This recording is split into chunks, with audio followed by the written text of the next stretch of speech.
no clue what's going on around them. If there's somebody coming in, so you're training the goalie not to pay attention to what's going on around him. You're training him to only look at the puck. Like if I wrote a book, it'd be like How to Break a Goalie. But what if that is the purpose? What if if it's okay, nobody's going to put swivel visions on and play a game. That would be nonsense. No. We know that. But if the purpose of the training is to try to get them to attach visually better to the puck, wouldn't that help? Well, so why don't we tie 10-pound weights onto their hands for all their goalie training sessions? See, I love this because slower. Now we're just talking about all the things that I've been yelling from the rooftops for 6 years, and no one's listening. Yeah, but you're the crazy old man yelling from the. No, I'm not because it's the research. It says the same thing. It's slow down. No, listen to me. Listen, 10-pound weights for the sake of training. I said this. Even I said this years ago. I said, don't use training aids just to use them. You have to know what you're doing with them. Well, that's why we're trying to learn the reason of it. But yeah, if you run with a parachute, you train yourself to move slower. If you have weights on your arms, you train yourself to move slower. It changes your motor patterns. I get that. But the swivel vision goggles don't change your vision pattern or your visual pattern. It absolutely does. That's wait. So let me play moderator. So I'll just correct me if I'm wrong. Correct me if I'm wrong. So it's like training in a tunnel, although you do sometimes we do want to improve a goalie's ability to maintain visual connection on that puck. Doing that essentially is a way to basically build bad habits in terms of overall visual development. Well, you know what? It's perfect training for the kid who plays hockey with one shooter and a puck and the shooter's not allowed to move. So every goalie skates. Every training session. Every training session. No, but I get what you're trying to say. So, but then with that, so every goalie coach listening that just spent $120 on their swivel vision is punching their steering wheel right now. So if a goalie is struggling to maintain that visual connection on a puck, what is a non-swivel vision way that we as goalie coaches can help that goalie? Do other tracking exercises. Like if they're just not tracking a puck, well, number one, maybe they've got something messed up with their visual system, and that's why they're not tracking right. Get them evaluated by somebody who knows what they're doing. So pull it back from hockey. I get parents with kids who have struggles with reading, and their binocular system is not good, so their eyes are not teaming together well, and it's preventing their brain from getting the information in. It's like the broken keyboard.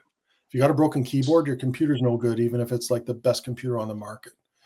So the parents are taking them every week to reading lessons. Okay. So I'm going to take my kid. He's struggling in school with reading. So it makes sense to take him to a reading lesson. They didn't get their vision checked. Okay. So you bring the kid to reading lesson.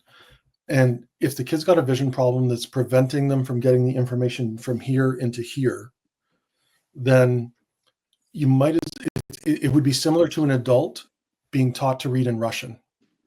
But the reading lesson doesn't do anything about teaching you how to understand the alphabet, what sounds it makes, or anything like that. You've just got a book of Russian.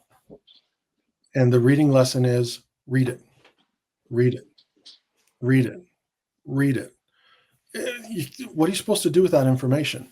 So if you're a goalie coach and you have a kid with poor tracking, if you do enough reps, their tracking might get better because some of what we do is tracking exercises. But if a kid doesn't have the proper visual development, why might that happen? Some kids skip crawling. Crawling is super important. It's one of the steps that we need. When we're crawling, we use our visual system differently. It helps with convergence. It helps with tracking. It helps with alignment. So those kids that we're super proud of that go from sitting to walking, it actually can totally disrupt their visual development. And sometimes we have to go back and retrain that. So the eyes didn't develop properly. Now they're not getting information in right. It's not helping in school. It's definitely not helping as a goalie, right? So you're trying to say, listen, just follow the puck in, but they can't physically do it. Doing this to them, it takes out extra, we're thinking we're eliminating distractions with that, but that's not the part that's broken. The part that's broken is the way the eyes are working together. And what did I say before? If we tunnel, what happens to the binocular system? It gets worse. So if you got a goalie whose eyes are misaligned and you put on those swivel things and you take away their peripheral vision, their eye line is going to get worse. It's not going to get better. And they're going to have a harder time tracking the puck. Now, if you've got somebody who's been through some vision therapy and they've learned how to control. So when I'm doing vision therapy, I might do something where I take away information like that to force them to use their central vision, which is super inefficient. But that's an example of giving them a skill that is more than what they should ever need. Okay. So I might do that intentionally. That kid might do okay with a swivel for a little bit. But by the time I get that kid back to you, you're not going to think you need it, because they're going to be tracking appropriately, because they're going to be using all of their visual information to tell. Like when you're stick handling, it feels like you're using central vision to watch that puck. But you can't see the puck and see the hands on the stick at the same time with your central vision. Our central vision is about this big. When you look at a word on a paper, if you got a paragraph, look at the first word and look at the letters. Don't move your eyes, and see how far across you can see the letters and recognize what the letters are without moving your eyes. It's not very far. Our vision goes down really quickly from center. The central vision and the peripheral vision, they have different kinds of cells that transmit different signals. Our peripheral vision is used to detect motion. Our central vision is not for motion detection. Okay, let's track that puck with your central vision now. It's not. It's undoing some of the work that you're doing. Now, there are some kids who might need it for some things in a very controlled environment, where a very short burst of, we're going to do this drill where I'm not moving my puck. I'm not moving the stick until I'm shooting. And you're going to use this and you're going to watch it through the swivel with no motion.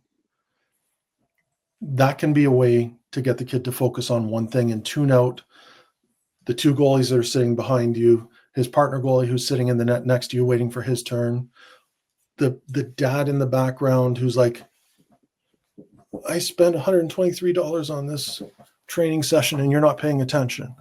So it lets the kid maybe focus in a little bit more on the puck for that specific drill. But as soon as the puck starts moving, you're training the wrong, like you're untraining some of the progress.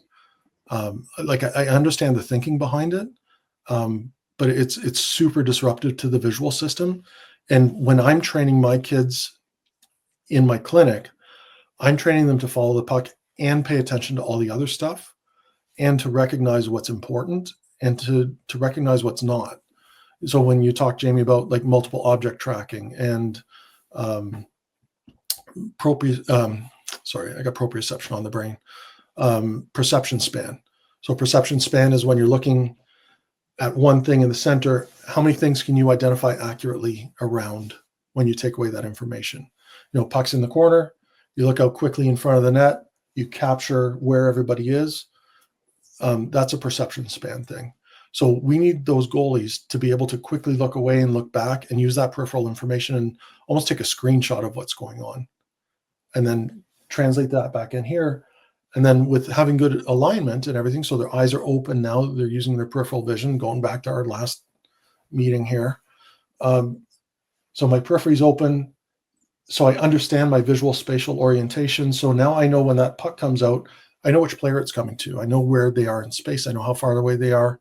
I know how much time I have to push. Can I get to the top of the crease, or do I not have time for that? Is my angle more important than my depth control? So it lets you put all that together. But when you're training somebody with reduced peripheral, that's like, I wish it wouldn't happen. So what about visually. X Tracker? Do you know what X Tracker is? I might, but I don't. Not is that the? They put it like on the bottom of your cage like this, so it. Same idea, but instead of your peripheral, it doesn't take out your peripheral. It takes bottom peripheral. Okay, so in our bottom peripheral, is that scientific? I don't know that. I don't know what the bottom peripheral. So it's a little bit scientific word. So with our strobe glasses, we'll talk about flashing on and off, but I have some that are sectoral. So sometimes we'll take away one side or the other, or top or bottom.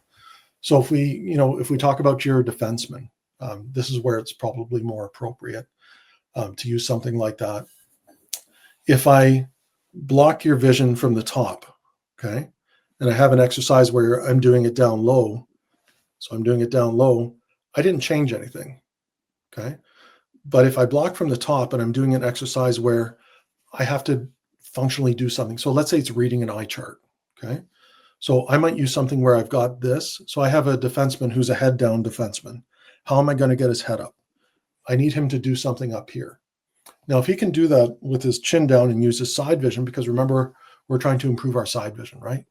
So if I take away the top part of the side vision, then to see what, I can't see you on the monitor right now. So to see you on the monitor, I have to raise my head this much to do it. So now when I'm doing the exercise, I have to have my head up, okay? So now let's say I'm reading my chart and I'm doing my stick handling drill. Well, to read the chart, I have to use my central vision. What does that force me to use for stick handling? My peripheral vision, okay? So now I've got my head up. I'm doing the central detailed activity. I'm using my side vision for stick handling. How does that benefit? Now I can stick handle with my head up. So now I can see what's around me. And not only can I see centrally what's around me, I can see where I want to shoot on the goalie now. But I can see if there's a defenseman coming up to take me out. I can see if I've got my winger coming up so that I can drop it into the high slot. When the defenseman slides over to try and block my pass, I can slide it around him and I can put it to a space where he can get. So that's a different, having like a horizontal. So why would we do a horizontal if we were trying to get somebody's head down? Okay. Which is so if you've typically got why I don't like the X tracker, because makes it harder for us to track when we drop our chins. And so we force the goalie to drop you your chin. right. You're training a bad habit because you can't. It's hard to track because the puck is coming up at you. So for a goalie, most of what you guys do is down, right? Yeah. So you're not going to want to, it's a down low thing. So where that would be useful for a goalie is if you were doing super in tight work. So you're doing a rebound drill where all the rebounds are within 2 feet. Okay. So you're trying to train that goalie from looking around like this to getting his head way down to the puck.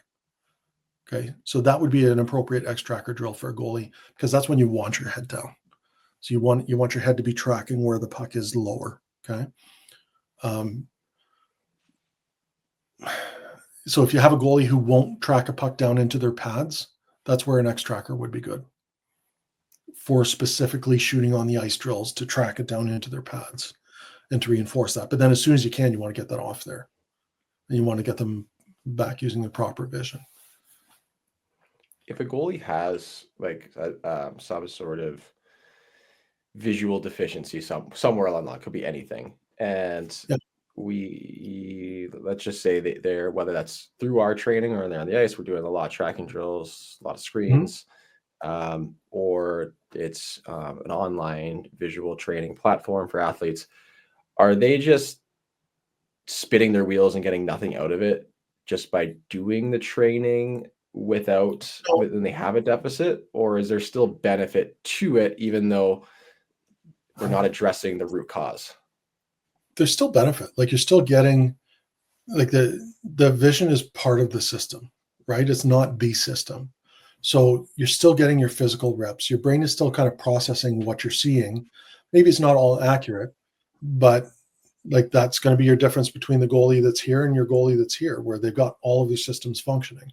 This goalie's got really good fine motor control, got really good gross motor control. So he can push to the right spot. He understands his angles. And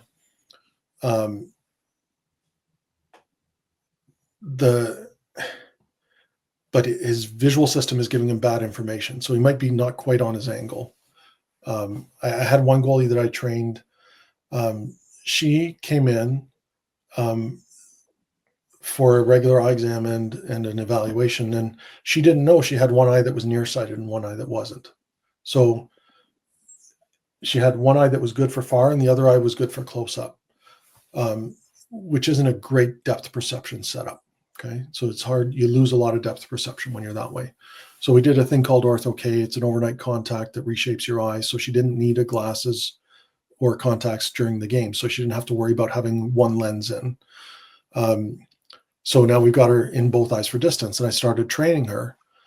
And so if this is square here, I'd say, okay, ready? I'm going to throw you the ball. And she'd be like, okay.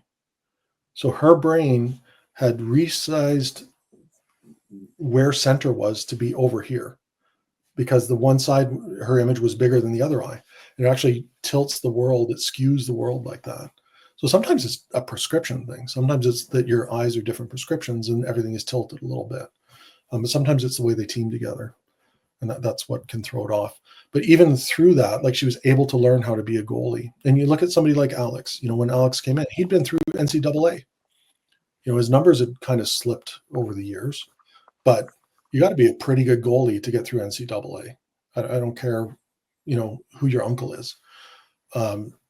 He played his full year. And then when he came to me, at that time, and we found the vertical misalignment, we got his eyes teaming together better. Like, I remember, like, you called me, Jamie, and you're like, what are you doing? Like, he's tracking so much better. Like, you could see it already, even in just your goalie drills. And like, he was having trouble seeing or catching pucks from the blue line was one of his main complaints.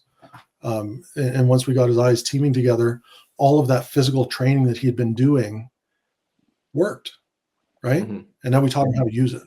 So it's like we're both building the same thing. We're just training different parts of it. And you are getting some visual development by doing goalie training. Like, most of my goalies, when they come in, on our computerized eye tracker, we're looking at 3 different kinds of movements on there primarily. We're looking at pursuits, so following something that's moving. We're looking saccades. Saccades are quick jumps from one spot to another. We use that a lot in reading. A goalie in hockey would use that for, let's say there's a defenseman passing to another defenseman, but there are a bunch of guys in between. So you have to jump visually from here to here. If you don't make that jump accurately, you're square to the wrong spot. Visually, you think you're square. So you're square to the wrong spot, and the shot's coming and you're off by 4 inches. And that's where you see the goalie kind of jump, that they thought they had the puck lined up, right? Visually, that's what their vision told them. So if we have an inefficient saccade, that would happen. And then fixations. So fixations is looking at something that's not moving. So most of the kids I see, if our target zone is this big, most of the kids will be scattered to an area, something like maybe this, or it'll be stretched out. It might be in the center. It might be off center a little bit. Most of my goalies are like this. They're like tight. Now, they might be tight and maybe misaligned or tight like this, but goalies are really good at staring at things that aren't moving, because that's what you spend at least a third of the time you're in your goalie training, is waiting for that shot to come. You guys are trying to delay and change the timing of your shot, so the goalie has to learn to not drop too early, learn to react to the actual shot, not just firing on the same rhythm. And the goalie's got the rhythm down, but he's not really doing the drill properly, right? So you guys are always varying the timing of your shooting. So I don't know. That's how it all goes together. That's okay. Sorry, it's late. It's 10 o'clock. It's 10:15. Before a couple last few things before we wrap it up for this edition. We'll probably have to have you on again, because I'm sure we'll all get bombarded with more questions.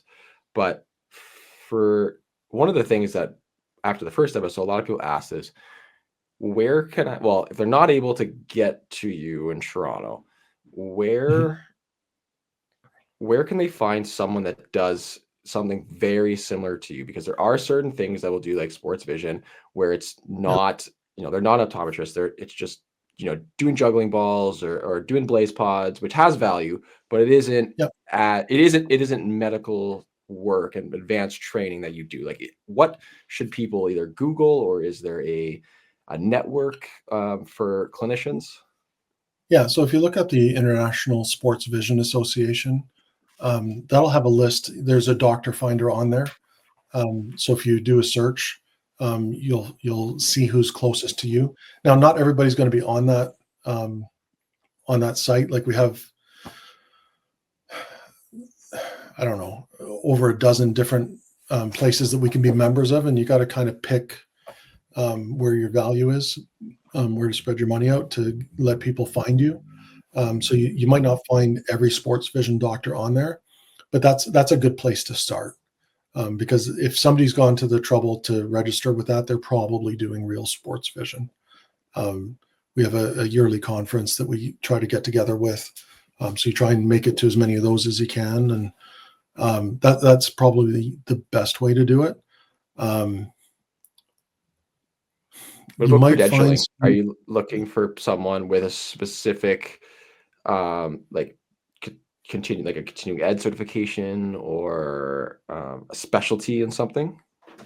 Yeah. So another way to look would be, so if you're looking for concussion rehab, there's NORA, N-O-R-A, COVD, College of Visual Development. So there are a lot more vision therapists than sports vision therapists, and they'll be a vision therapy doctor most of them will be equipped to handle concussion type work. Um, they might not all have the athlete piece of it. So the psychology, like I'm sure you do the same. Like I don't have a degree in psychology, but I took a lot of sports psychology. I dug into it. Being an athlete, I understand the psychology of being out and wanting to get back in. And like there's a way to talk to those people to try and help them get through. And maybe not everybody else has been through that.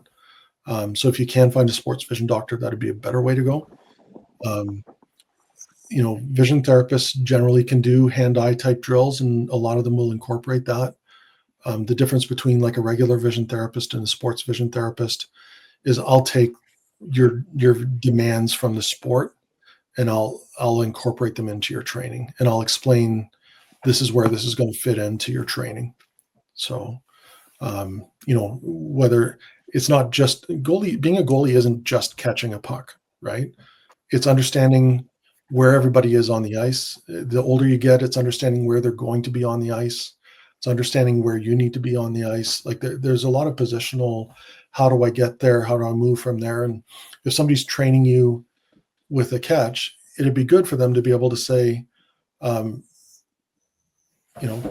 catch it like this, or don't lean your body. I'll get a lot of kids that come in, and I think a lot of things, goalie coaches see their kids like probably once a week or twice a week for an hour, right?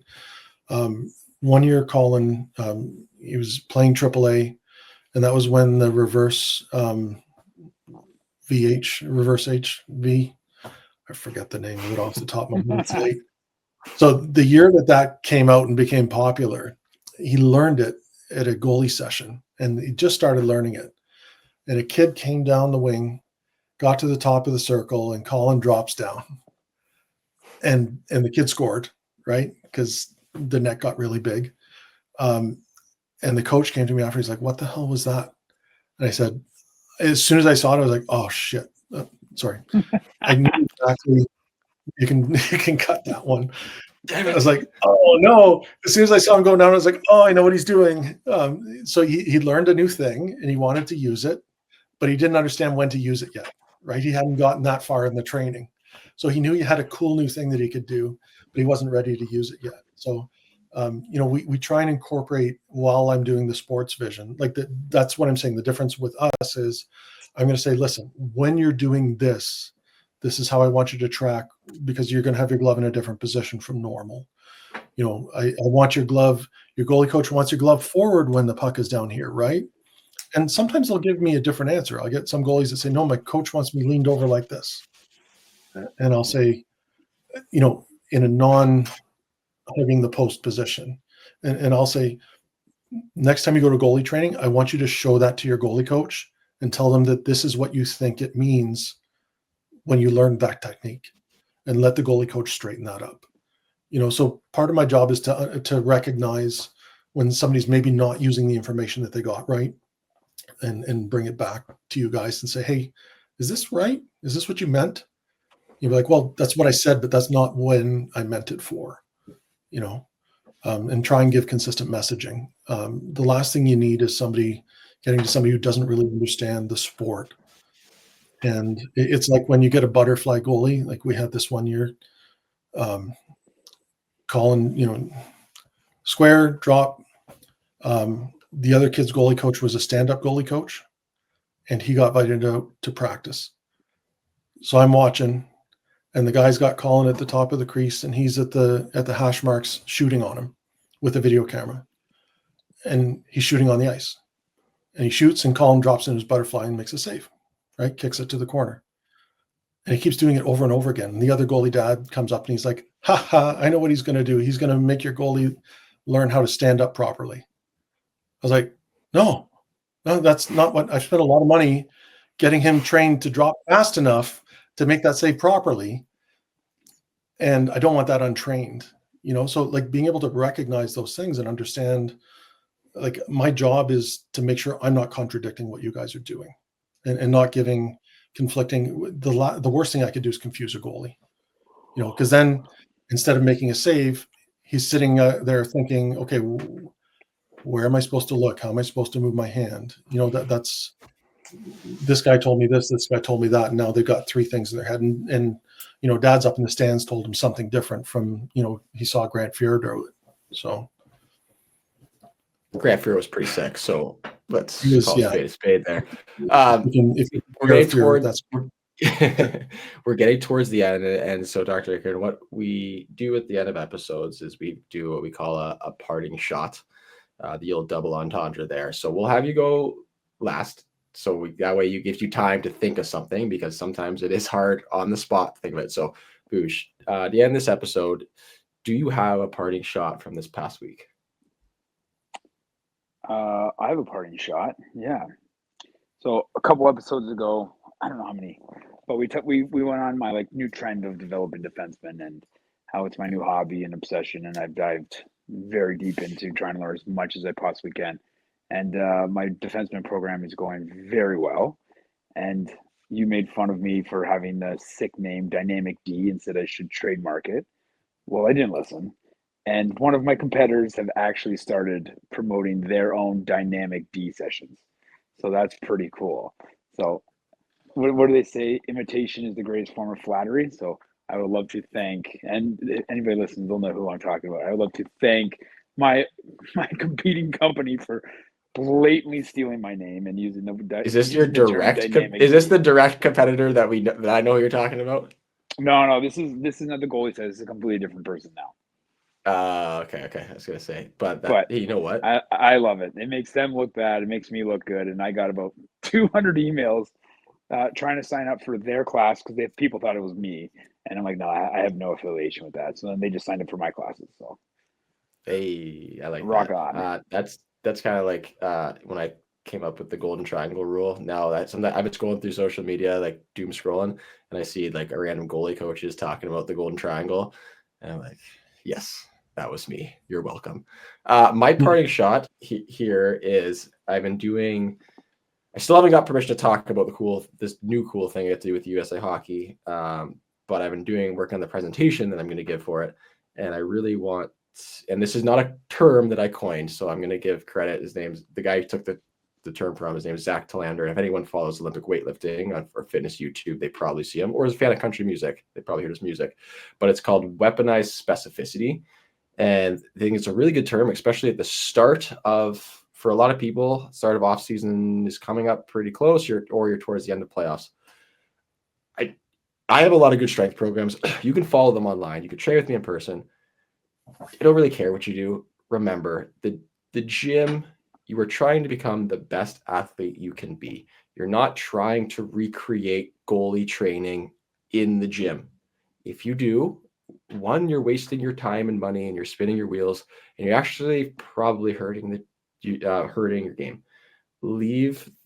Become a better athlete, stronger, faster, quicker, overall athletic development in the gym. And the only way that you can specifically train your position is on the ice. There is nothing more specific than getting on the ice and doing your sport.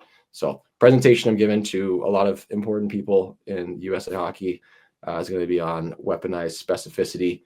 So don't do dumb things. Dr. Aikman, you get the last parting shot. It doesn't have to be anything. It could be whatever you want. It could be a shout out. What's your parting shot? I was gonna kind of go along the same lines where I had a goalie come in today, and